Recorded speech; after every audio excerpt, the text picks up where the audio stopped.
Tardes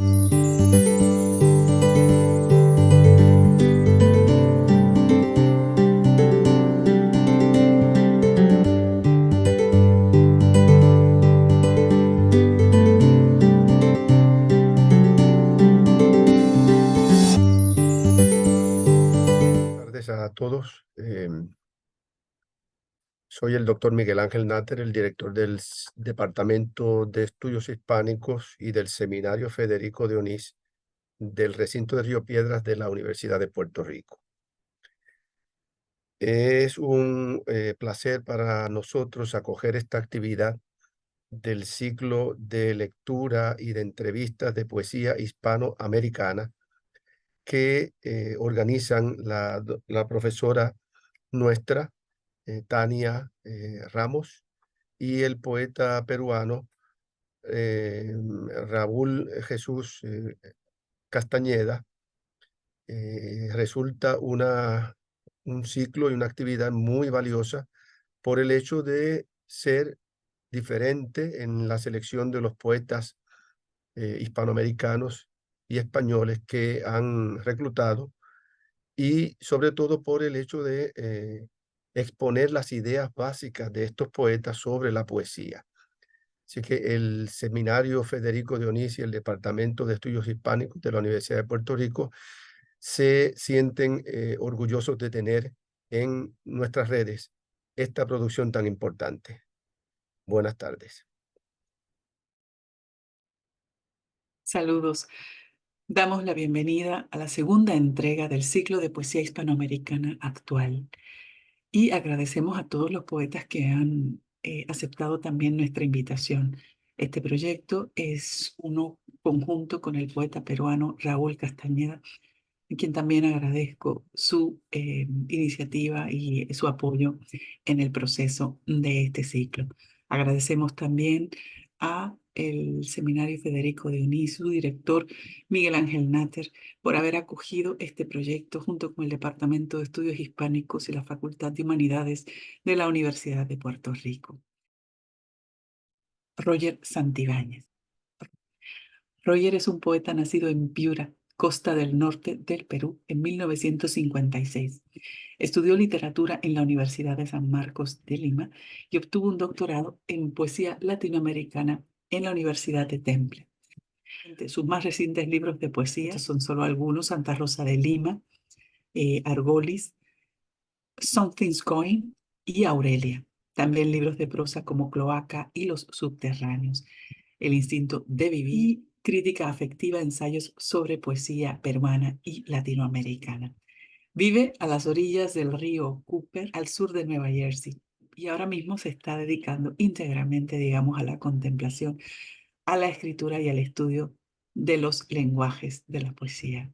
Damos la bienvenida y con él empezamos esta segunda entrega del ciclo de poesía hispanoamericana actual. Esperamos que lo disfruten. Muchas gracias. Muchas gracias por haber aceptado esta invitación. No, gracias, Tania.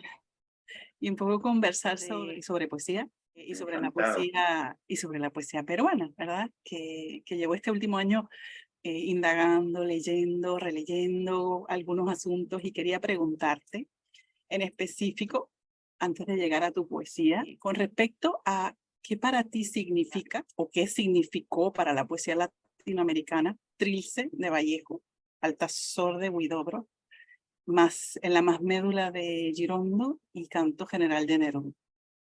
Ya.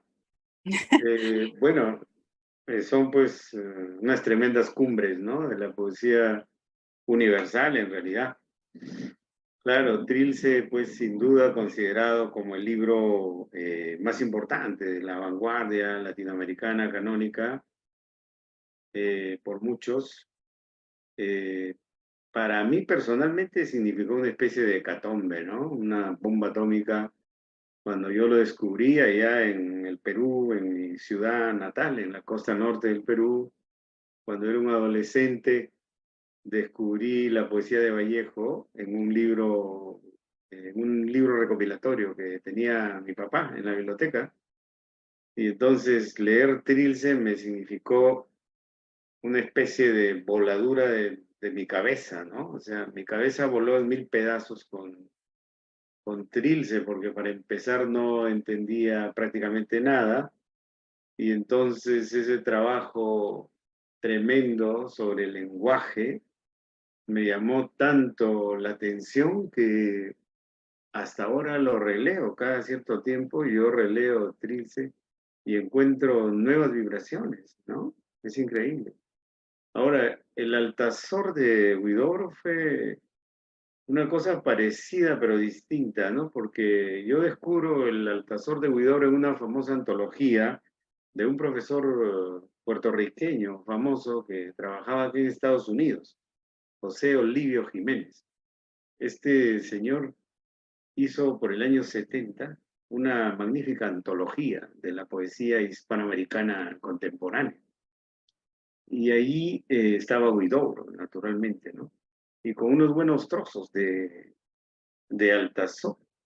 Y entonces también estaba ahí en Piura, en mi adolescencia, apenas había salido del colegio, de la secundaria, y ese libro lo encontré en una librería de la ciudad de Piura, y feliz me lo llevé a mi casa, ¿no? Y lo leía mañana, tarde y noche, y ahí es cuando leí esos versos como, por ejemplo, ¿qué ángel malo destrozó mi sonrisa? Y era una cosa terrible, porque era lo que yo estaba sintiendo, porque mi vida había sido, digamos, una vida muy normal, diremos entre comillas, ¿no? Mi mamá era una mujer muy católica y me inculcó el catolicismo muy fuerte. Yo estudié en un colegio jesuita, ¿no? En Piura. Entonces tenía una visión religiosa del mundo y todo estaba perfectamente ordenado. Pero de repente en la crisis adolescente yo cuestioné todo esto, ¿no? Y dejé de creer en todo eso y mi mundo se hizo pedazos. Entonces cuando leí ese verso de Altazor de Huidobro, ¿qué ángel malo destrozó mi sonrisa? Me di cuenta que eso era lo que me estaba pasando a mí, que eso era lo que realmente me sucedía, ¿no? Que un ángel malo había aparecido y había destrozado mi sonrisa. Se había acabado el mundo tan perfecto y tan lindo que yo tenía, con todo ordenado según la visión católica religiosa. Se había ido al diablo, desapareció todo eso y yo me sentía abandonado en el mundo sin saber a dónde ir, ni qué ómnibus tomar, ni saber nada de nada, ni para qué estaba en el mundo. Entonces sentí una identificación tremenda con el Altazor de Huidobro y lo amé con toda mi alma, ¿no? Y a partir de ahí dije que Huidobro era lo máximo, ¿no? Porque también comencé a ver la poesía desde otro punto de vista, ¿no? Porque ahí Huidobro en uno de los poemas decía, en un verso decía, de una mirada encendí mi cigarrillo. Entonces esa imagen dije, ¿qué? ¡Wow! Increíble es esto, ¿no? Después, claro, cuando estudié ya el cubismo, en fin, todas las vanguardias, ¿no? Europeas, entendí que era, claro, una imagen, pues, creacionista del movimiento del propio Huidobro, el creacionismo, que en realidad tiene mucho que ver con el cubismo francés, ¿no? Pero eso me pareció lindo, ¿no? De una mirada encendí mi cigarrillo. Entonces esa traslación poética me pareció genial, ¿no? Y en ese mismo libro de José Olivio Jiménez, estaban también trozos de En la Masmédula de Girondo, ¿no? Que también me pareció una cosa súper impresionante y me mostró cómo tú puedes jugar con el lenguaje, cómo puedes, digamos, convertir el lenguaje en una materia aleatoria y cambiarla y trastocarla y hacer, digamos, efectos lúdicos con las palabras, ¿no? Aparte de los poemas, pues de los 20 poemas para leer en el tranvía, que son flor de vanguardia clásica, que también me impresionaron mucho, ¿no? Ahora, con Neruda me ha pasado otra cosa distinta, ¿no? Porque claro, yo como todo el mundo comencé leyendo los 20 poemas de amor y una canción desesperada, que sin embargo son muy lindos, ¿no? Tremendamente románticos, pues, y tan amorosos, ¿no? Con versos tan lindos como me gustas cuando callas porque estás como ausente, ¿no? O aquello de puedo escribir los versos más tristes esta noche. Escribir, por ejemplo, la noche está estrellada y titilan azules los astros a lo lejos. Son cosas muy lindas, sin duda, ¿no? pero lo que sí me rompió la cabeza tiempo después fue Residencia en la Tierra, que sí me pareció un libro fundamental de ruptura, ¿no? De una vanguardia tremenda, ¿no? Y que me confrontó contra mí mismo, ¿no? Como el famoso poema, pues, Walking Around, ¿no? Donde dice, sucede que me canso de ser hombre. Entonces, eso tenía que ver también con lo que yo vivía, ¿no? Porque yo también me cansaba de existir, ¿no? De qué cosa hago acá, para qué existo, ¿no? Todo eso significaba ese verso de Neruda en Residencia en la Tierra. Ahora, el canto general lo aprecié ya cuando me fui a Lima a estudiar, porque conocí a una chica que era militante comunista y a través de ella también me volví comunista. O sea, ella me volvió comunista a mí, por amor, me imagino, ¿no? Son cosas que pasaban en esa época, pues cuando todavía, digamos, el comunismo era una especie de ilusión, una utopía para muchos jóvenes de América Latina, ¿no? Y ella era fanática del canto general, se lo sabía de memoria. Y entonces, con ella es que disfruté, pues, los poemas del canto general en esa emoción política que significaban, ¿no? Y también, sobre todo, porque en esos años, te estoy hablando de fines de los años 70, ¿no? 78, 79, 80, llegaron al Perú los Jaivas, una banda chilena buenísima que hacía rock and roll, pero con instrumentos andinos y con ritmos andinos, una fusión, los Jaivas. Y ellos tienen una obra que está basada en una parte del canto general, que es Alturas de Machu Picchu. Y entonces esas canciones con las letras de Neruda me encantaron, me gustó mucho, ¿no? De manera que creo que ese sería el panorama que yo te podría dar como testimonio, respondiendo tu pregunta, mi querida Tania. Okay. ¿Qué importancia ves en el trinomio de César Moro, Emilio Westphalen y Martín Adán para la poesía en Perú? Bueno, ellos son como fundamentales, ¿no? Habría que agregar un par más de poetas de esa época que están en su nivel, que son Carlos Oquendo de Amat, autor de un libro increíble que se llama 5 metros de poemas, que efectivamente son 5 metros de poemas, pues, ¿no? Porque las páginas están, o sea, es plegable, ¿no? Y el otro poeta es Javier Abril, que también es un gran poeta surrealista, eh, que estuvo con Bretón en París y todo eso, ¿no? Igual que César Moro, ¿no? Aunque eran distintos, ¿no? Claro, estos tres que tú has nombrado son poetas fundamentales en la tradición peruana y me parece que en la tradición latinoamericana, ¿no? César Moro, claro, es pues quien, digamos, introduce con una tremenda calidad el surrealismo en la poesía peruana y latinoamericana, ¿no? Entonces, él tiene poemas extraordinarios como Vienes con el humo fabuloso de tu cabellera, o digamos, un libro de él como La tortuga ecuestre, que fue el único libro que él escribe en español, ¿no? Porque toda la obra de César Moro fue escrita en francés, idioma que él asumió. Porque Moro era un tipo, digamos, que era un enemigo de la sociedad, un enemigo total de lo establecido, ¿no? Y entonces así es como se comprende también por qué decide escribir en una lengua que no era su lengua materna, ¿no? En una lengua que adopta, que era francés, ¿no? Ahora, Emilio Adolfo Westphalen, a quien tuve la suerte de conocer, Westphalen era un personaje extraordinario, ¿no? Es decir, Westphalen escribe sus dos más famosos libros, ¿no? El año 33, 1933 y en 1935 publica el 33, Las ínsulas extrañas, ¿no? Tomando ese famoso verso de San Juan de la Cruz. Y después el 35 publica Abolición de la Muerte, que es un libro extraordinario, ¿no? Donde hay poemas que han quedado, pues, para siempre, ¿no? Como ese que dice, he dejado descansar tristemente mi cabeza sobre la sombra que cae del ruido de tus he dejado mis albas y mis sienes,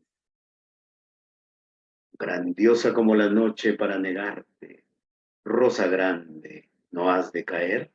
O sea, es una poesía muy linda, muy hermosa, ¿no? Tremenda, que Westphalen logró componer en esos tiempos y después salió del Perú.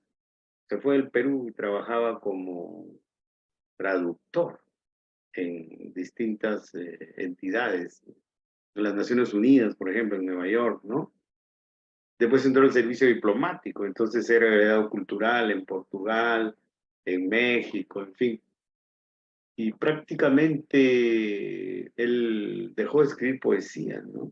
Después de esas dos grandes luces de los años 30. Y cuando él comenzó a regresar a Lima, ya por los años 80, antes de que yo lo conociera personalmente, yo tenía una amiga que era amiga de Westphalen. Entonces, cuando Westphalen regresó la primera vez al Perú, yo le dije a mi amiga, que se llamaba Roxana, le dije, Roxana, ¿sabes qué? Tú vas a ver a Westphalen, ¿no? Sí. Pregúntale por qué dejó de escribir, por qué ya no escribe más, por qué dejaste después de los dos libros famosos de los años 30, por qué ya no escribe más. Y Roxana me dijo, ya, yo le voy a preguntar. Y después cuando la vi al otro día en la universidad, le digo, ¿y le preguntaste a Westphalen? Sí, me dijo, ¿y qué te dijo? Y Westphalen le había contestado, ¿usted cree que con la vida que llevaba yo iba a poder escribir poesía? O sea, ya era una vida totalmente pues prosaica, de esto de ser traductor y en estos organismos internacionales que no tenían para él nada de poéticos, pues, ¿no? Por eso es que no, ya no había escrito. Sin embargo, él vuelve a la poesía. Antes de morir, digamos, como unos 10 años antes de morir, él volvió a escribir poemas y hay libros de él publicados de esos tiempos, ¿no? Antes de morir. Y ahí fue cuando yo lo conocí, ¿no? Porque lo que pasa es que yo trabajaba como periodista cultural en una revista de actualidades de Lima y entonces un día me mandaron a entrevistarlo para la sección cultural de la revista, ¿no? Entonces fui, conversé con él, todo, lo entrevisté y él estaba contento con la entrevista y entonces nos hicimos amigos, pues. Entonces yo iba a visitarlo de vez en cuando. Y era genial porque Westphalen era un hombre que hablaba muy poco, era muy parco, no hablaba casi nada, ¿no? Estaba silencioso. Entonces yo llegaba a la casa de Westphalen en Barranco, un barrio poético que hay en Lima, donde viven los poetas y los artistas, Barranco. Ahí tenía su casita él. Y entonces llegaba y yo, hola Emilio, ¿cómo está? ¿Qué tal, Santibáñez? Adelante. Y entonces nos sentábamos en su salita y me traía té en unos pocillos chinos que tenía, de porcelana, ¿no? Entonces tomábamos el té y él se quedaba frente a mí calladito, pues no hablaba nada, ¿no? Apenas monosílabos, ¿no? Pero tú mirabas así la mesa y en la mesa central había puesto el surrealismo él mismo, había puesto la famosa revista Dean de Wolfgang Pauli de Nueva York. O sea, las grandes revistas del surrealismo, había puesto ejemplares ahí delante tuyo para que tú las vieras, pero no te decían nada, ¿no? Yo estaba así y le digo, Emilio, ¿qué es esto? Le digo, este es Dean. Pucha, qué bacán, le decían, ¿no? Cogía la revista, comenzaba a chequearla, ¿no? Imagínate eso. Y él solamente me decía, ah, Wolfgang Pauli, sí, sí, Nueva York. Nada más, ¿no? Y entonces yo me quedaba mirando la revista y estaba el surrealismo el mismo, que la sacaba Breton y todo eso, ¿no? Entonces, era una maravilla, pues era una maravilla. Sí, sí, sí. Eran mañanas o atardeceres muy lindos ahí frente al mar de Barranco, ¿no? Bueno, y Martín Adán, pues, Martín Adán era una leyenda tremenda. Cuando yo llegué a Lima, en mi primera juventud, para estudiar en la Universidad de San Marcos, ya Martín Adán era una leyenda viva de la poesía peruana, ¿no? Era una especie de mito, una, sí, era una cosa tremenda porque ya en ese tiempo y desde hacía muchos años, él vivía en el manicomio, en la ciudad de Lima, ¿no? Vivía en el hospital para enfermos mentales, ahí vivía él, ¿no? Porque decía, acá adentro se está mejor que afuera, decía, ¿no? Viviendo en el manicomio. Y entonces, claro, lo que pasa es que de vez en cuando le daban permiso o él se escapaba o lo que sea, y salía y se perdía por el centro de Lima durante días y días tomando, porque era dipsómano, tomaba como un loco, ¿no? Entonces se pasaba semanas enteras tomando y lo veían pues por ahí, por las esquinas, en los bares de mala muerte, en las cantinas más tremendas, ahí estaba solito, con su gabán y su sombrero tapándose un poco y tomando pisco puro todo el tiempo, ¿no? Y entonces, sí, ya era una leyenda viva. Y en esa época, ya en los últimos poemas que él escribió, los escribía en las servilletas de los bares, ¿no? Pero tenía un amigo, el editor Juan Mejía Vaca, que hablaba con los mozos de los bares para que recogieran las servilletas y se las guardaran para él ir a recogerlas al día siguiente, ¿no? O cuando fuera. Así es como este editor recogió muchos de los poemas del último libro de Martín Adán, que se llama Diario del Poeta, que él escribía en las servilletas de estos bares de mala muerte, ¿no? Que son pues poemas extraordinarios, tanto como los primeros grandes libros de él, como La Rosa de la Espinela, o Travesía de Extramares, que es un libro formidable, barroco de sonetos. ¿Mm? Y además, cuando era muy jovencito, escribió una especie de novela poética, un relato justamente sobre Barranco, que es donde él creció desde niño, ¿no? Que se llama La Casa de Cartón, que son prosas poéticas, ¿no? Es una especie de novela, pero no es novela porque no hay una trama, ¿no? Sino que son como una novela, ¿no? La historia de un joven personaje que vive en Barranco y que no sabe qué hacer, es un adolescente, ¿no? Que al final del libro dice, bueno, bueno, ya, que sea todo, todo, todo, menos morir. Entonces, bueno, Martín Adán es una súper leyenda, pues un gran poeta, ¿no? Qué interesante que los has conocido y que puedes hablar también de esa experiencia. De la generación del 50 en Perú, en especial Jorge Eduardo Eyerson, Blanca Varela y Alejandro Romualdo.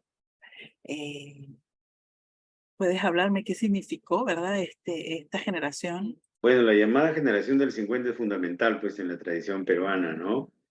Sin duda, Eyelson es el poeta más importante de esa generación, ¿no? Eyelson, cuando surge a los poco más de 20 años, deslumbró a todo el mundo en 1944, cuando publica un libro maravilloso que se llama Reinos, ¿no? Donde hay versos increíbles como cerebro de la noche, ojo dorado de cascabel que tiemblas en el pino. Escuchad, yo soy el que llora y escribe en el invierno. Palomas y níveas gradas húndense en mi memoria y ante mi cabeza de sangre pensando, moradas de piedra abren sus plumas estremecidas sobre los puros valles eléctricos soplos. El joven oscuro defiende a la joven en un rayo muy suave de santa o paloma. O sea, es una maravilla absoluta, ¿no? O sea, eso está en Reinos de Eyerson. Entonces, a partir de ahí, Eyerson hizo una carrera extraordinaria, ¿no? Claro que ahí nomás salió del Perú, ¿no? El año 48 ya estaba fuera del país, se fue a Europa y vivió toda su vida en Europa, ¿no? Eyerson jamás vivió en el Perú. Quería preguntarte, porque no es el único poeta peruano, incluyéndote, que sale de Perú y no regresa a vivir. ¿Y por qué? O sea, yo le Porque es pregunté el otro día a horrible. Jiménez, preguntaba, Reinaldo Jiménez me decía, no pude bregar con el racismo. No pude. Olvídate. Mira, el Ajá. Perú es horrible. O sea, quiero decir lindo, ¿no? O sea, la geografía, algunas personas y todo lo demás, ¿no? Como en cualquier parte hay gente linda y etcétera, ¿no? Pero la sociedad peruana es horrorosa, horrorosa. Eso que te ha dicho Reinaldo es un aspecto nomás, el racismo, es un aspecto, pero que es terrible. Otro aspecto es el clasismo. La discriminación social es feroz. ¿Te das cuenta? Y la explotación económica también. Entonces, además, fíjate, ¿cómo te explico? A ver, mira, el mayor componente de la población peruana es de origen nativo. Vamos a decir, de origen, pues, indio, ¿no? ¿Ya? Son mestizos, con fisonomía indígena, que son llamados cholos allá. Entonces, esta es la mayor parte de la población. Pero toda la sociedad detesta al indio, ¿entiendes? ¿Ya? Empezando por las clases altas, que son blancas, etcétera, ¿no? Ya. Entonces, tú dime, ¿cómo puede existir un país que se odia a sí mismo? ¿Te das cuenta? Porque el indio es odiado, pero la mayoría es india, pues. Entonces, ¿cómo te vas a odiar a ti mismo? ¿Ya? Entonces, es una cosa espantosa. Claro que en los últimos tiempos, todo ese componente indígena se ha ido organizando, ¿no? Y está, digamos, protestando, levantándose fuertemente contra el sistema establecido. Pero todavía, o sea, es reprimido. Hace poco nomás, este año, al comienzo de año, han habido unas movilizaciones tremendas, levantamientos de toda esta gente ante el sistema, y lo que hace el gobierno es mandar al ejército para que los mate. Entonces han matado como más de 70 personas en las protestas que hay.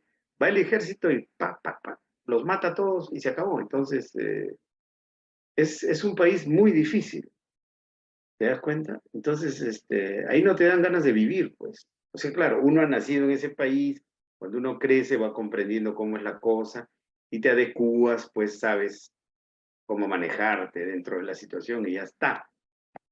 Pero apenas tienes la oportunidad de salir, vuelas, porque, o sea, a nadie con sensibilidad le va a gustar vivir en un país así, donde se sufre mucho, ¿no? O sea, claro, porque en un momento, por ejemplo, de mi juventud, yo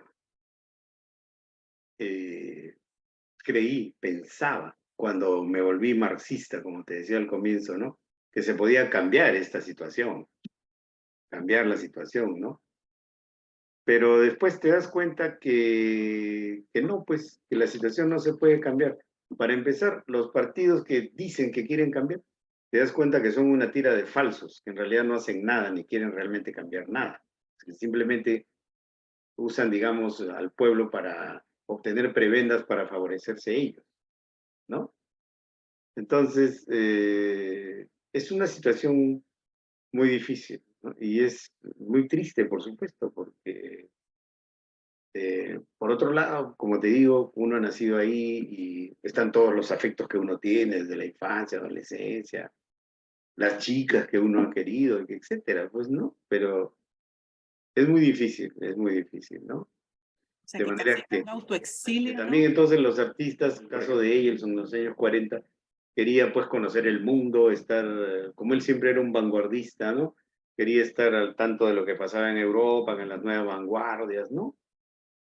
Y además como también era pintor, ¿no? Entonces se fue a Europa, vivió toda su vida en Europa y estuvo muy bien, ¿no? Ahí hasta que murió, pues, ¿no? Ya en los años 2000.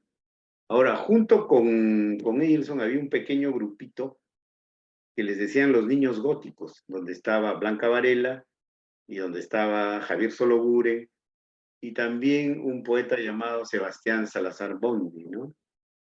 Les decían los niños góticos, ¿por qué? Porque todos vivían en un barrio de Lima que se llama Santa Beatriz, donde hay una iglesia que tiene una torre de imitación gótica, ¿ya? Entonces, pero ¿quiénes les decían a ellos los niños góticos?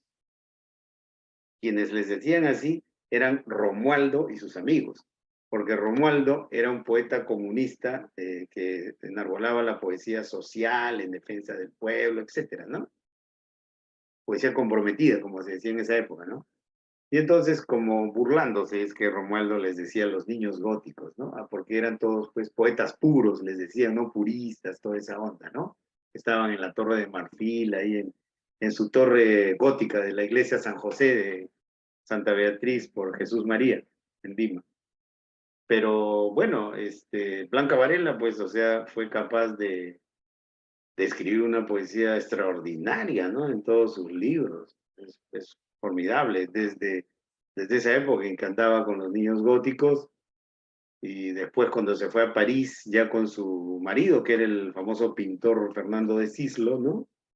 Y conoce a Octavio Paz en París, y ahí es cuando ella le muestra su libro de poemas que se llamaba Puerto Supe a Octavio Paz, ¿no? Y a Octavio Paz le encanta el libro, pero le dice, oye, pero este título, ¿cómo? Puerto Supe, le dice que como ese puerto existe, porque pensó que era el pretérito del verbo saber, ¿no? Yo supe, ¿no? Puerto Supe. Y entonces Blanca le dijo, ah, perfecto, ese va a ser el título. Entonces el libro se llama Ese puerto existe, porque fue lo que le preguntó a Octavio Paz, oye, ¿ese puerto existe? Sí, y ese título del libro, ¿no? Claro, le pareció raro. Lo que no sabía Octavio Paz es que en el Perú, a 100 kilómetros al norte de Lima, hay un puerto que se llama Supe, pero no es el participio del verbo saber, sino es una voz nativa de la cultura paramonga que es ahí en esa zona, ¿no? Pues eso no es español, pues, ¿no? Es súpecto, algo así, ¿no? Pero está castellanizado como supe. Pero ese libro, pues, es un libro lindo, increíble, ¿no? El primer libro de Blanca, ¿no?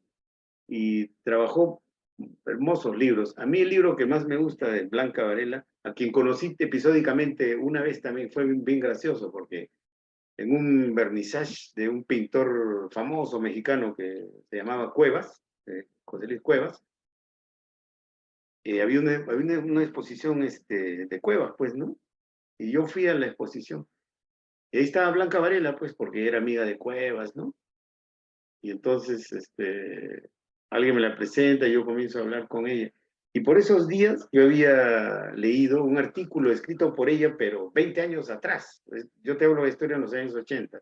En los años 60, en una revista que dirigía justamente Westphalen, que se llamaba Amaru, Blanca Varela había escrito un artículo sobre sobre unos poetas gringos, unos poetas norteamericanos como Randall Harrell y otros que no me acuerdo, ¿ya? Y en una parte del artículo Blanca había dicho, y yo leí eso que decía que la poesía era el único comentario que merece la existencia. Una frase que me había encantado, ¿no? Y entonces yo le digo, Blanca, mira, tú dijiste esto en este artículo, le cité pues el artículo, ¿no? Y le digo, tú dijiste esto de que la poesía es el único comentario que merece la existencia. Y Blanca Varela, riéndose, me coge del brazo y me dice, ay, las cosas que uno escribe. Así me dijo, ay, las cosas que uno escribe, ¿no? Fue muy gracioso. Bueno, el libro que a mí más me gusta de Blanca es un libro que se llama Valses y otras falsas confesiones. Es un libro muy hermoso. Desde el título, porque mira, lo que pasa es que ella es hija de una famosísima compositora de valses criollos, ¿no? Que es la música popular del Perú, de la costa, ¿ya? Los valses famosos, ¿no? Y entonces su mamá, que firmaba con el seudónimo de Serafina Quinteras, es una muy famosa compositora de valses criollos. Tiene un valse criollo muy lindo que se llama Muñeca Rota, que es súper tradicional. Entonces, que ella use eso, ¿no? Valses y otras falsas confesiones, ¿no? Estaba como socavando un poco, digamos, la teoría del valse, pero al mismo tiempo son valses, ¿no? O sea, de todas maneras hay un homenaje a eso, ¿no? Y son poemas terribles. Los poemas de valses y otras falsas confesiones son poemas súper, ultra desgarrados, que te conmueven hasta la médula. Son poemas tremendos, ¿no? Eso yo lo leí cuando era adolescente y me marcó y hasta ahora yo releo esos poemas y me impresionan mucho, ¿no? Ahora, Romualdo, claro, a Romualdo también lo conocí un poquito, ¿no? Pero Romualdo era como muy, ¿cómo te podría decir? Pues muy estalinista, ¿no? Era el tipo comunista clásico, ¿no? muy cuadrado, pero sin embargo es un poeta respetable, pues, ¿no? Para empezar, él fue capaz de escribir un poema a Túpac Amaru, que es una figura de la historia del Perú, una figura emblemática de la historia del Perú, porque fue algo así como el último Inca, ¿m? Que se rebeló. No alcanzó a rebelarse contra los españoles porque un virrey fue y lo buscó y lo decapitó, mejor dicho,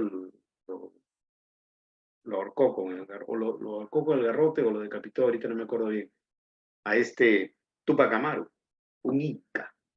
¿Te das cuenta? Fue el último Inca, porque después de la conquista, cuando ya los españoles conquistaron todo en el territorio, las panacas, como se dice en quechua, las panacas reales, o sea, las familias, digamos, del poder del Imperio Incaico, se escaparon del Cusco y se refugiaron en el valle, en un valle del río Vilcanota, que ya está casi en la selva del Amazonas, o sea, y ahí vivían ellos, digamos, como si no hubiera pasado nada.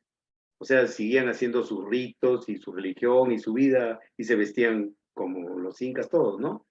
Eso no le gustó a un virrey que llegó ya en la segunda parte del siglo XVI a ser gobernador del Perú y dijo, no, no, no, no, señor, tenemos que acabar con esto. Y entraron con el ejército español, lo capturaron a Túpac Amaru y lo mataron. Ese fue el primer Túpac Amaru, porque el poema de Romualdo reconoce esta figura, pero en realidad es sobre Túpac Amaru II, Túpac Amaru II.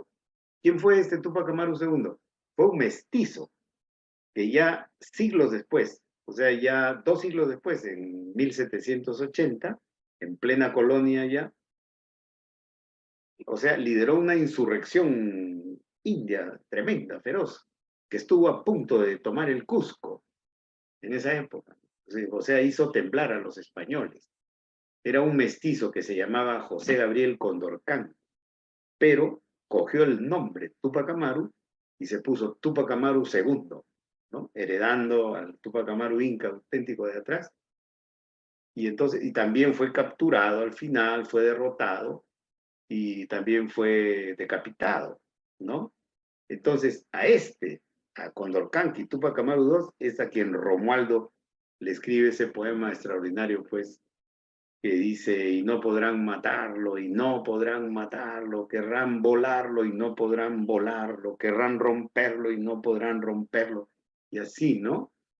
Y dice que volverá después, no sé qué. Entonces, ese poema, por ejemplo, es un poema archiconocido, pues, en el Perú, ¿no? Que lo enseñan desde el colegio, pues, ¿no? Porque representa la resistencia, pues, la resistencia india, inca, ¿no? Y entonces, pero Romualdo también es autor de otros libros hermosos, por ejemplo, o sea, libros de amor, de poesía amorosa, ¿no? Tiene un libro muy lindo que se llama Cámara Lenta, por ejemplo, que son unas prosas poéticas amorosas preciosas, poemas de amor sobre la mujer, lindos, ¿no? Entonces, pero claro, era esa guerra que había en los 50 entre los poetas sociales liderados por Romualdo y los poetas puros, cuya máxima expresión era Eielson, y también solo Buren, que estaba en Lima. Eielson ya estaba en Europa. Antes de llegar a Movimiento de la Cloaca y a tu poesía también a los 80, quería que me dijeras un poco la importancia que ves también en Contranatura de Rodolfo Nostroza. Claro, claro. Después, cuando acaban los 50, viene pues la famosa generación del 60 en el Perú, ¿no? Donde está Nostroza. Pues. Lo que pasa es que ya en los 60 surgió un poeta muy importante llamado Javier Heró, un muchacho de Miraflores, en Lima, o sea, de una familia acomodada, pero que al compás de la Revolución Cubana de Fidel Castro y de Che Guevara del año 60, se volvió guerrillero y entonces recibió entrenamiento en Cuba y regresó al Perú con una columna guerrillera, tratando de abrir un foco guerrillero al estilo guevarista, ¿no? Al estilo del Che Guevara, pero fracasó la columna, fue descubierta y Heró muere acribillado, ¿no? Entonces se generó un gran mito sobre Javier Heró. Pero antes de esto, Heró había sido capaz de escribir algunos libros muy hermosos de una poesía que estaría más bien cerca de la poesía pura, ¿no? Aunque al final de su vida también escribió poemas, entre comillas, comprometidos, como uno famoso que se llama Palabra de guerrillero, por ejemplo, ¿no?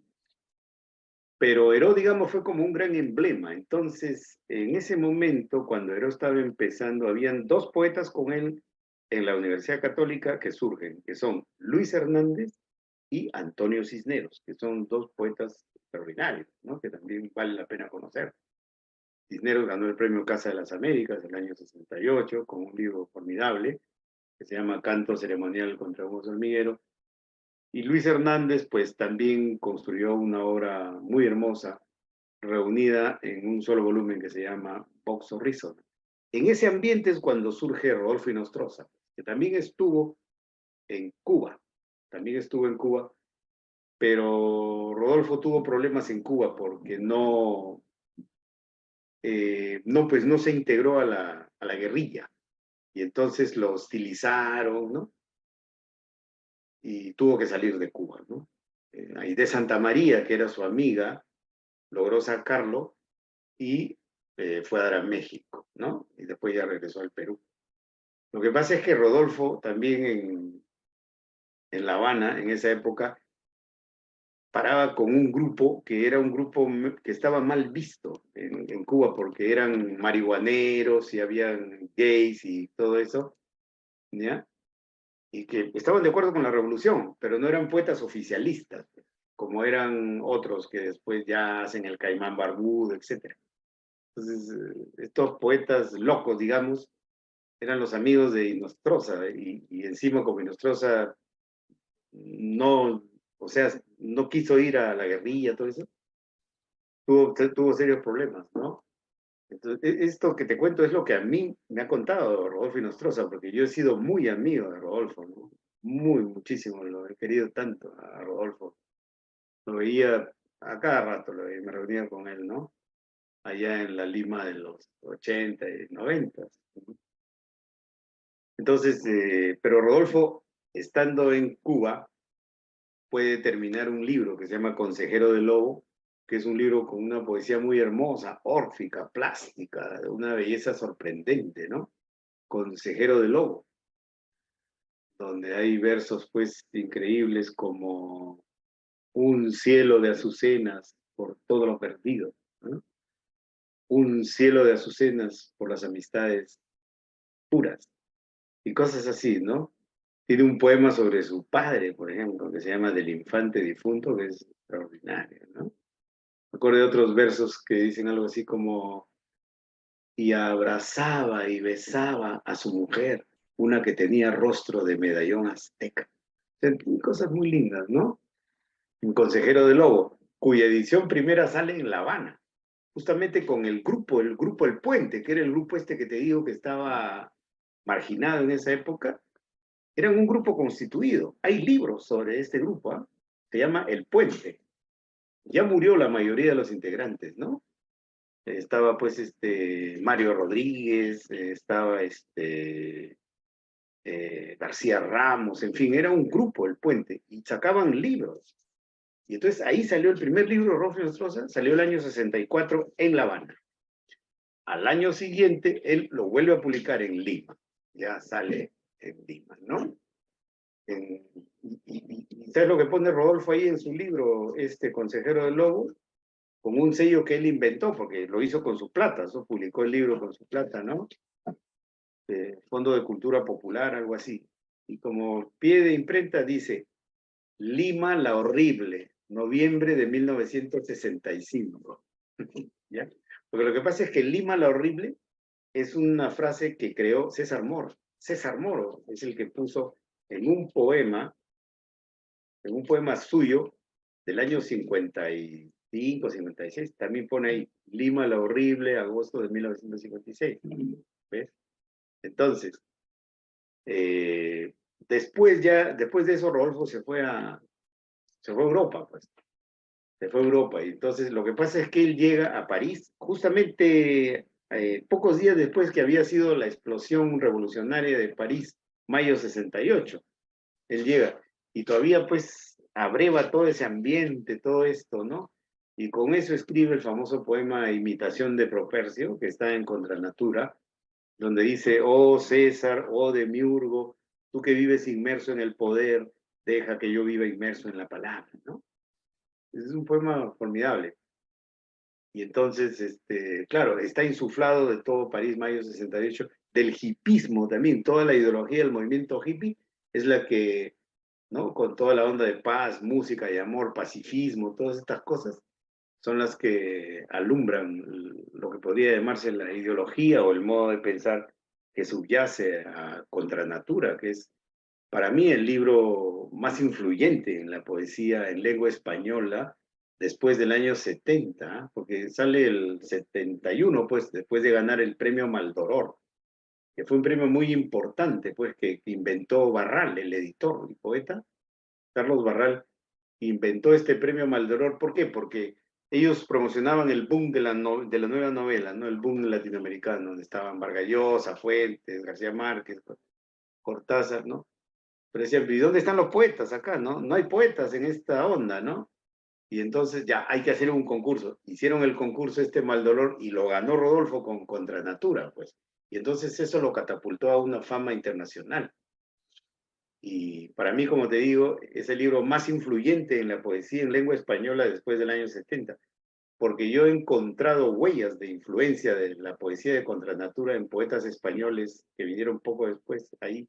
Por ejemplo, Leopoldo María Panero, se nota, o sea, en un libro que se llama Teoría de Panero, es clara la influencia de Contranatura. Y en la poesía latinoamericana, por supuesto. No hay poeta latinoamericano posterior a 1970 que no te diga que, o sea, que le encantó y que disfrutó y que fue un deslumbramiento leer Contranatura, ¿no? Porque no solamente es ese planteamiento que él hace, ¿no? Hacia la liberación total de la persona humana, sino que Rodolfo lo que hace es manejar la elipsis poundiana. O sea, es un libro que está con la dicción de Ezra Pound de los cantos, está asimilada tan perfectamente que casi no se nota, ¿no? O sea, pero ahí está, o sea, esa configuración del poema que está en los cantos es la que usa Rodolfo Nostroza para escribir Contranatura, y eso es lo que le da pues un nivel extraordinario. Rodolfo, sí, yo lo recuerdo siempre con muchísimo cariño, ¿no? Porque nos quisimos mucho, la verdad, nos quisimos muchísimo. Y me dio mucha pena cuando se murió, porque yo había ido justamente a Lima de vacaciones, ¿no? En julio, y yo siempre que iba a Lima lo llamaba, ¿no? Hola, ¿qué haces, loco? Y decía: ¿dónde estás? Ya, vente ahorita a mi casa. Entonces, vete a almorzar, me dijo. Y entonces me fui a su casa, almorzamos, la pasamos maravillosamente, ¿no? Nos tomamos una foto. Eso fue en julio. En octubre se murió. Entonces, una cosa, me da mucha pena, algo terrible. Así es, mi querida Tania. Wow. Y por supuesto, no puedo dejar pasar a Verástegui. Sí, claro, bueno, Enrique también. Bueno, Enrique, cuando publicó En los extramuros del mundo, en 1971, bueno, fue un deslumbramiento absoluto, ¿no? ¿Sabes? Fue un deslumbramiento absoluto. Todos los poetas jóvenes querían escribir como Enrique Verástegui, ¿no? Y fue aplaudido por todo el mundo, ¿no? Porque era un talento, pues, sobresaliente el que tenía el Sambo, ¿no? Genial, ¿no? Sí, sí, sí. Con Enrique también tuve una relación muy bonita, porque Enrique era del movimiento Hora Cero, pues, y en un momento yo también estuve participando en el movimiento Hora Cero, en su segunda etapa, en la segunda fase de su historia. Y entonces, pues, ahí estreché mi amistad con Enrique, porque yo ya lo conocía, ¿no? De mediados de los 70, cuando me fui a vivir a Lima, lo conocí, pero ahí nomás él se fue a Europa, con la poeta Carmen Ollé, también excelente poeta, que era su esposa. Se fueron a vivir a Europa. Entonces, cuando regresó al Perú el año 80, justamente ahí se reactivó la segunda etapa de Hora Cero, y entonces y estuvimos juntos. Y Enrique también es un poeta que ha tenido y tiene una influencia enorme en la poesía peruana, sin duda. Sí. Ahora, Montalbetti es otra cosa, ¿no? Porque Montalbetti también una gran influencia, pero Montalbetti, digamos que la influencia de Montalbetti comienza después, hacia fines de los 70, cuando publica su primer libro, Perro Negro, 31 poemas, ¿no? Y el famoso poema Cuásar, el misterio del sueño cóncavo. Lo que pasa es que Montalbetti es importante, ¿por qué?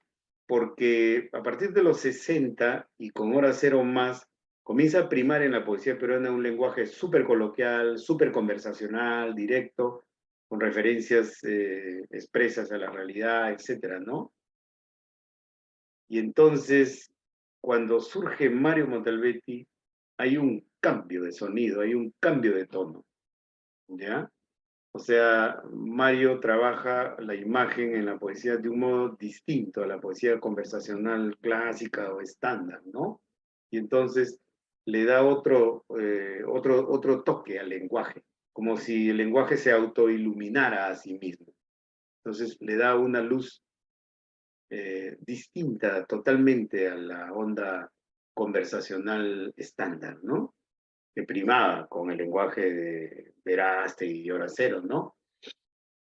Entonces, esa es la importancia de Mario, ¿no? O sea, para mí, con Mario nace la nueva poesía peruana, o sea, la poesía peruana que, digamos, de unos 30 años, de hace 30 años para acá, o sea, es a partir de ese cambio, de ese switch que hace Mario Montalbetti con su nueva poesía en esos momentos, ¿no? El movimiento Cloaca, que también he estado leyendo bastante, ¿verdad? Lo inicias tú, lo fundas tú con un grupo de poetas importantes también que en los 80, ¿cierto? Sí.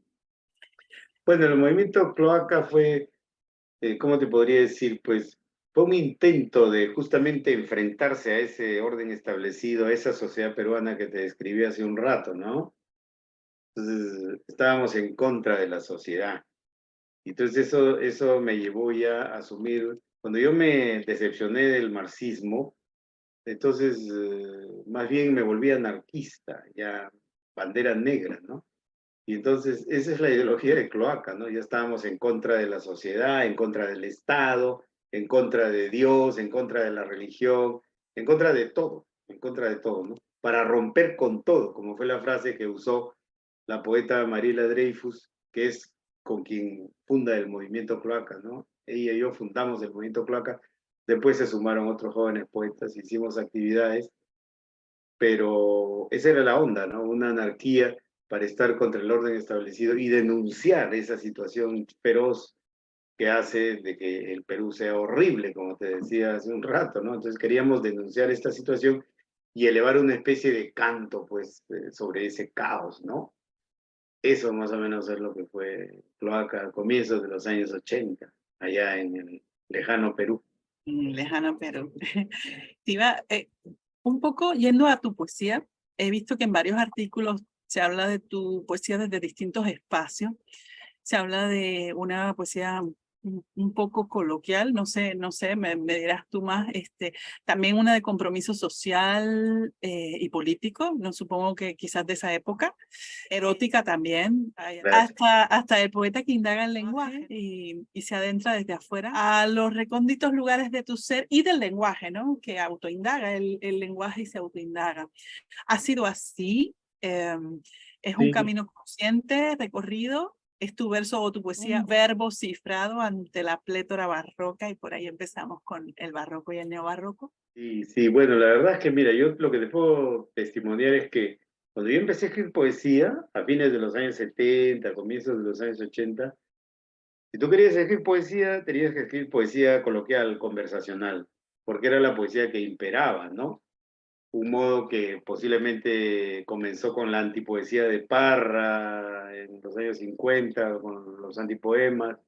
Luego está el exteriorismo de Cardenal, que también tuvo una enorme influencia, que es algo parecido. Y bueno, el gran coloquialismo de los 60 como Enrique Lin o Roque Dalton, José Emilio Pacheco, Hellman, Antonio Cisneros, ¿no? Entonces, esa es la poesía que primaba. Si tú eres un joven de 20 años y querías escribir poesía, no había otro camino, no podías escribir de otro modo, porque si no estabas fuera de onda, pues. Estabas fuera de la onda, ¿no? Si escribías otra cosa, ¿no? Entonces, y claro, estaba la influencia de Hora Cero, que también era lo mismo y más radical. Entonces, pues yo escribía poemas coloquiales, súper coloquiales y conversacionales, y estaba muy obsesionado con eso de escribir una poesía, pues, con lo que habla la gente, con el lenguaje que habla la gente todos los días, ¿no? Además leía mucho a Pound y Eliot, y Pound pues tiene esa famosa frase que dice, poetry is speech, ¿no? La poesía es habla. Entonces, estaba obsesionado con todas estas cosas y así escribía esos primeros libros, ¿no? Pero hubo un momento en que yo comencé a ver otras cosas, ¿no? Es decir, comencé a sentir que ya no me sentía bien en este tipo de lenguaje, pero la cosa es muy extraña porque en realidad en un momento yo dije, bueno, yo quiero extremar esto de la poesía coloquial, ¿no? A ver qué pasa hasta las últimas consecuencias. Y entonces dije, bueno, la poesía entonces conversional con el habla, ¿dónde está la riqueza más grande? En las calles, lo que habla la gente en las calles. Y en las calles, ¿dónde está lo más radical? En las esquinas de las calles, de los barrios, donde habla la gente. Pero ¿quién es esta gente que habla, no? Entonces, el lumpen, los delincuentes, son los que hablan esto. Y entonces dije, sí, porque es la jerga, entonces, la jerga de los delincuentes. Y entonces yo andaba en un momento también muy difícil de mi propia vida, una vida bohemia, digamos, maldita, vamos a decir. Y entonces andaba metido también en drogas y todas estas cosas. Y entonces, así como yo tomaba contacto con este mundo lumpen, y comencé a brevar y a jalar de ahí el lenguaje y expresiones y todo esto, y comencé a trabajar con esto, poesía, ¿ya? Ahora, lo loco es que, o sea, mientras yo trabajaba con este lenguaje, extremando el coloquialismo y haciendo una especie de viaje hacia el fondo de mí mismo, escribí un libro que se llama Symbol, que, o sea, me llevó a un tono distinto, que no era un conversacionalismo clásico al uso, sino que generaba otra tonalidad verbal, ¿no? Que me llevó después a seguir en esa exploración. Y entonces ya escribí otros libros, como por ejemplo Eucaristía, un libro que se llama Eucaristía, en el que ya andaba en otra onda. Y lo increíble es que terminando el año 99, por ahí, de casualidad, me enteré yo de la existencia de este movimiento neobarroco y comienzo a leer el Medusario y veo que había una serie de coincidencias en la búsqueda que yo estaba haciendo allá en la soledad de un departamento en el distrito de Pueblo Libre, en Lima, con la búsqueda del neobarroco, ¿no? Entonces eso me gustó. Y me encantó además el neobarroco, ¿no? Entonces, cuando vine ya aquí a los Estados Unidos, en un congreso, conocí a los neobarrocos, pues conocí a Espina, a Echavarren, a Coser, y también a Reinaldo Jiménez. Entonces, ya se generó una onda, ¿no? Una especie de fraternidad con ellos. Y bueno, yo me he sentido cerca de ellos ya trabajando en poesía luego, que quizá podría venir del neobarroco, pero más que todo yo la veo como un trabajo del lenguaje, ¿no? Una poética del lenguaje, digamos, ¿no? Pero quizá, pues sin duda, viene del neobarroco, ¿no? Que además viene de Lezama Lima, en realidad. Y Lezama Lima sí es un poeta que yo he adorado desde chiquillo, porque en ese libro de Olivio Jiménez, el profesor puertorriqueño que trabajaba aquí en Estados Unidos, ahí está Lezama Lima también. Entonces, así como descubrí a Huidobro, que te contaba al comienzo, cuando leí los poemas de Lezama, que están en esa antología, ¿no? Cuando leí Una oscura pradera me convida, y, que tú escapes cuando ya habías alcanzado tu definición mejor, ¿no? En el agua discursiva, todas estas cosas de Lezama Lima me impactaron muchísimo. Y desde esa época escribí poemas así al estilo de Lezama Lima, porque me había fascinado, ¿no? En mi primer librito, por ejemplo, del año 79, que es un libro totalmente conversacional, de repente hay una incrustación, hay 3 poemas al estilo de Lezama Lima, con el lenguaje de Lezama Lima, que es neobarroco, y no tienen nada que ver con el resto de poemas que son totalmente conversacionales del año 79, ¿no? O sea, era algo que siempre me había fascinado en realidad. Entonces ya se junta todo en los últimos tiempos cuando ya vengo a los Estados Unidos hace unos 20 años y entonces ya me propongo, ¿no? Desarrollar una poética ya en estos términos del lenguaje, pues. Sí, Tengo que hacer un paréntesis porque, ¿verdad? Yo también he hablado con otros escritores de tu patria y uno de ellos me dijo, y quería preguntarte porque me encantaría saber tu opinión, me dijo, ¿por qué les ama si está Góngora? O sea, él va a Góngora. claro, Y claro, y yo entiendo, ¿no? Entiendo, pero ¿por qué les sí, ama? No, por qué no también les ama? claro. Mira, lo que pasa es que, claro, Góngora es un poeta, claro, que uno conoce desde el comienzo, ¿no? Desde que yo estaba en la universidad en Lima, en San Marcos, desde el colegio, pues que un cura español era mi profesor de literatura, entonces yo he conocido a Góngora pues desde que estaba en la secundaria, ¿no? Pero lo que pasa es que ya cuando yo estaba en la universidad, a fines de los 70, leo un libro increíble de Lezama Lima que se llama Esfera Imagen, así todo junto con una sola palabra, Esfera Imagen, que es sobre Góngora. Son dos ensayitos formidables sobre Góngora, ¿no? Que son fascinantes, ¿no? Y entonces a partir de esa época yo también me comencé a sumergir en Góngora y es una cosa que hago cada cierto tiempo, yo releo las soledades porque me parecen formidables y cada vez encuentro cosas distintas, ¿no? Y entonces, claro, antes de Lezama está Góngora, pues por supuesto, que es el creador del barroco áureo, como dicen los profesores, ¿no? El barroco del siglo de oro, ¿no? Que es increíble, ¿no?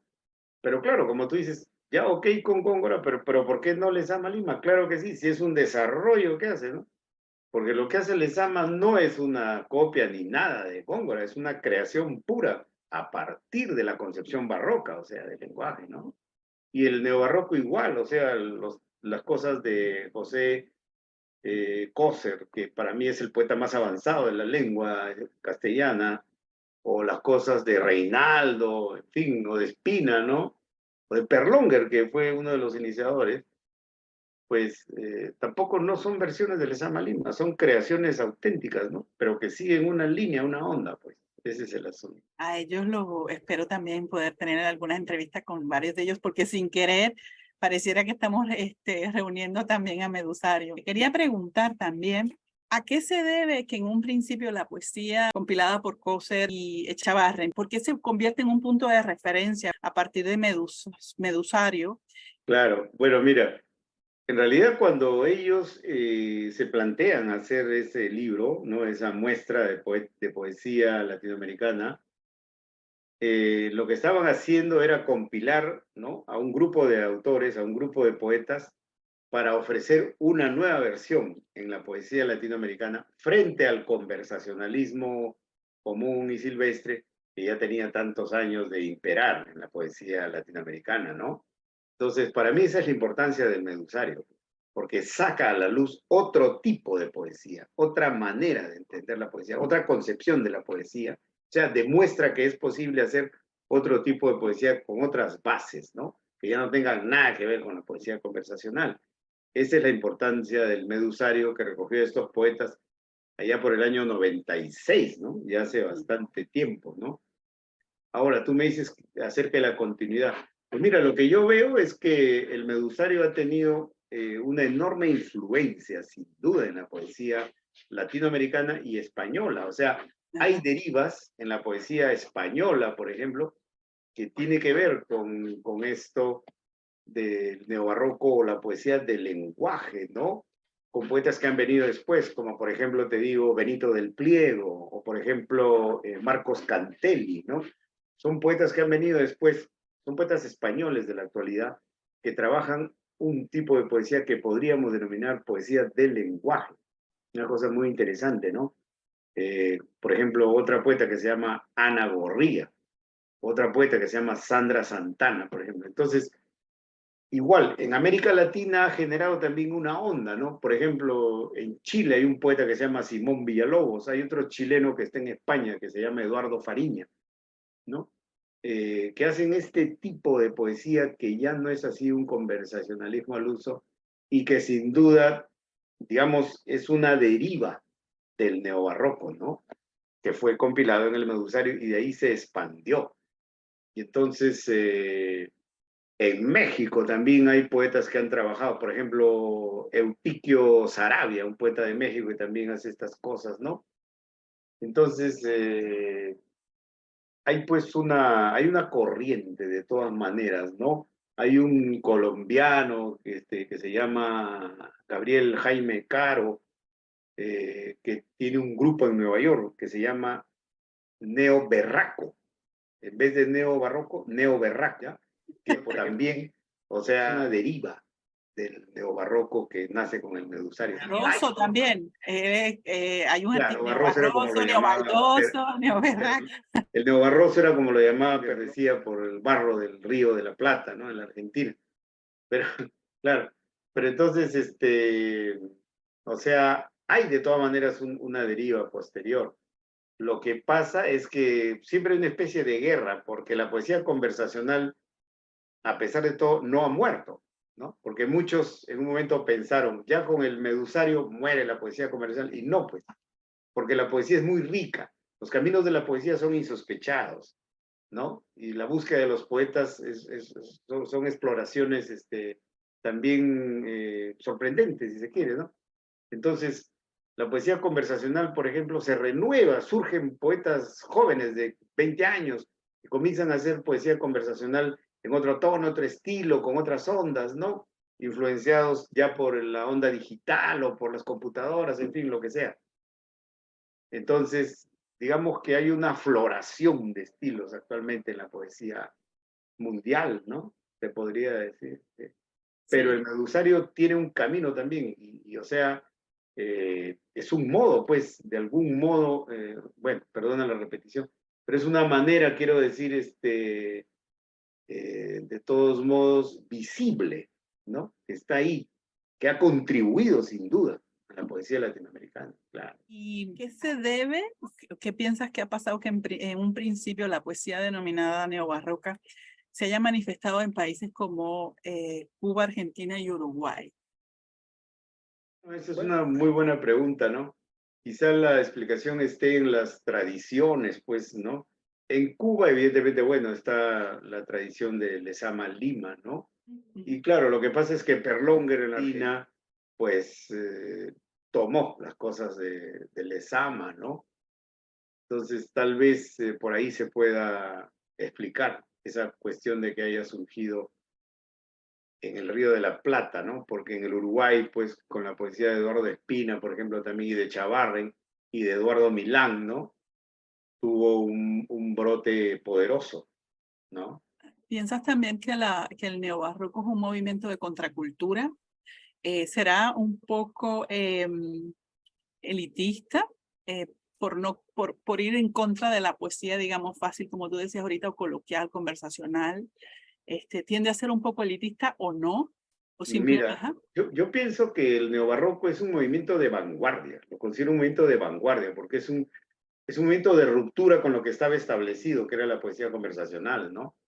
Y entonces, además de eso, lo considero de vanguardia porque es una poesía de avance, de búsqueda, de un trabajo de exploración grande ¿no? en el campo poético, ¿no?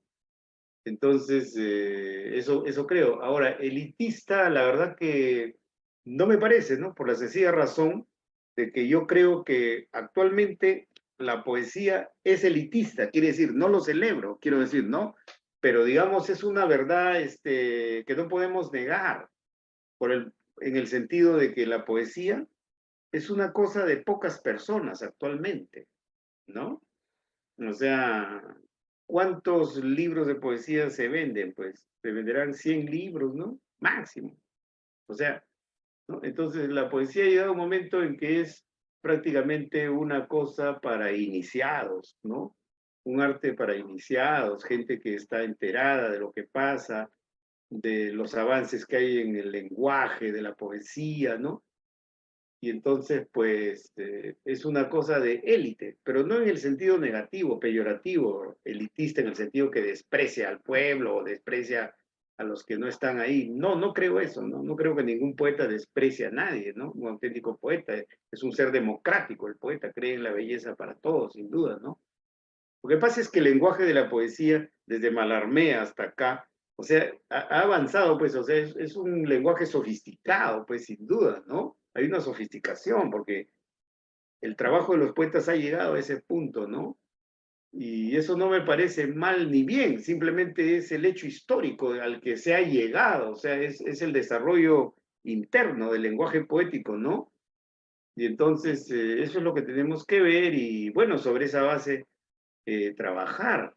Es decir, por ejemplo, lo que yo sí creo es que la poesía debe llegar a todos, porque yo creo que cualquier persona de cualquier clase, ya sea de clase rica o de extracción popular, o como se quiera decir, todo ser humano para mí es susceptible de la emoción poética. Todo ser humano es capaz del impacto estético. Todo ser humano es capaz de captar, de vivir la poesía. Lo que pasa es que el sistema está preparado para que la mayoría de la gente no tenga ni siquiera conocimiento ni idea de lo que es la poesía, porque al sistema lo único que le interesa es fabricar robots para hacer ganar más plata al sistema y a las transnacionales que gobiernan el mundo, ¿no? Entonces, a las transnacionales, que son las compañías que gobiernan la Tierra, el capitalismo, les interesa que la gente no sepa nada de poesía ni de arte para poder explotarla a su regalado gusto, como animales, ¿no? Entonces, la lucha de los poetas debe ser desalienar, romper con esa situación para que todo el mundo pueda vivir y sentir el impacto de la poesía y la emoción poética, ¿no? Y así librarse de esa opresión, porque el arte y la poesía siempre liberan al ser humano, lo sacan de esa cápsula de alienación en la que vive, en la que lo obliga a vivir el sistema. La poesía te saca, la auténtica poesía siempre te disocia del sistema, te pone en otro lado, en otra situación, te libera y te produce un placer estético profundo, ¿no? Entonces, esa es la lucha que Esa es la tenemos que lucha. dar todos los días, mi querida Tania. Entiendo perfectamente. Me encantó tu respuesta porque inclusive cuando estuve en la Feria del Libro en Guadalajara, que qué bueno, ¿verdad? Que se promueva la lectura y que se compren libros y todo eso. Siempre también hay unas marcas ahí, hay unas marcas entre las grandes editoriales, ¿verdad? Y qué es lo que venden y las más pequeñas, dónde están ubicadas, a qué se le da importancia. Y sí, sí sabemos que la poesía, pues sí ha sufrido, ¿no? Te decía, para cerrar, ¿verdad? Que no te quiero seguir quitando más tiempo. ¿Crees que No, la poesía actual está asignada por la dispersión o al menos por la cultura? ¿Crees que eso es así con la poesía? También hay que ver qué va a pasar, ¿verdad? Estamos en medio como crítico literario para mirarla, pero ¿por dónde tú vas? ¿Cuáles son los derroteros de la poesía actual para ti? claro, es una pregunta importante, interesante y difícil, ¿no? Porque no somos magos para adivinar el futuro, ¿no? Pero lo que sí podemos constatar es la dispersión que hay, eso es indudable, ¿no? Hay una dispersión grande, ¿no? Ya no es como antes que habían algunos cuantos focos y todo giraba alrededor de esos focos, digamos, culturales o literarios, ¿no? Ahora no, ahora hay una dispersión grande, hay 1.000.000 de grupos, 1.000.000 de focos poéticos, 1.000.000 de editoriales, 1.000.000 de poetas, bueno, y me parece bien, la verdad, ¿no? Porque yo creo que si todos estos grupos existen es por algo, tienen una razón de existir, ¿no? Y entonces, como dijo un filósofo chino llamado Mao Zedong, ¿no? Que nazcan 100 flores, que nazcan 100 flores y que sigan floreciendo. Es decir, la dispersión no le hace daño a nadie, porque es la libertad de la persona humana de crear lo que quiera, lo que le nazca crear, ¿no? Así que siga adelante la dispersión. Eso no es ningún problema, porque el tiempo es muy sabio, mi estimada. El tiempo va cribando y lo que tiene que quedar, queda. Y lo que no, pasa al olvido. Es así, nada más, ¿no? Entonces, simplemente tenemos que soñar con la esperanza de lo que tú y yo escribimos, pues combata el olvido. Eso es lo único que nos queda, me parece. Muchísimas gracias de verdad, Roger, por haber dado de tu tiempo generosamente. Con el mayor gusto. Me conecto muchísimo contigo también, muchas de las cosas que dices, me parece Qué bueno. muy Gracias, sensible Tania. también, ¿no? Es que pues uno conoce gente en el camino y no conecta con todo el mundo, ¿no? Y hay una visión ideológica tuya, una conciencia social también de la poesía que me parece tan importante. Qué bueno. Gracias. Me encanta coincidir contigo en estas cosas, pues. Sí, así Bueno, un abrazo, gracias por perfecto. tu tiempo. No, un gran abrazo y felicidades para ti, querida Tania, siempre. Okay. Siempre en poesía. Siempre poesía. Vale, muchas gracias.